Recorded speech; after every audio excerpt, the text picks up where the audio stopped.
كان كلام كتير الفترة اللي فاتت. خلاص نادي الزمالك رجع التدريبات، كان في موقف بعض اللعيبة الناس ما كانتش عارفاه، لكن منهم الانجولي شيكو بنزا. كان الناس قالت هو الراجل هيتاخر عن الرجوع للتدريبات، الراجل هيتاخر عن العوده لمصر. كان موجود مع منتخب انجولا زميلي العزيز المتالق محمد الجبالي، اكد وحسم شيكو بنزا كان موجود في تدريبات نادي الزمالك خلال الساعات الماضيه. خلاص شيكو بنزا مكمل مع نادي الزمالك، شيكو بنزا مستمر مع نادي الزمالك بشكل طبيعي جدا. الراجل عاد في الميعاد اللي اتفق عليه مع اداره نادي الزمالك بعد انتهاء مشاركته وتواجده مع منتخب انجولا في بطوله افريقيا.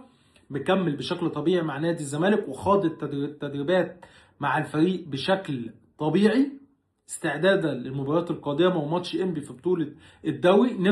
نفسي ازمه المستحقات مش بس للاجانب، كل لاعيبه نادي الزمالك تنتهي. مهم قوي الحفاظ على تركيز لعيبه نادي الزمالك في الوقت ده، لان الماتشات اللي جايه مهمه وصعبه جدا جدا، ومحتاجه كل تركيز لعيبه نادي الزمالك.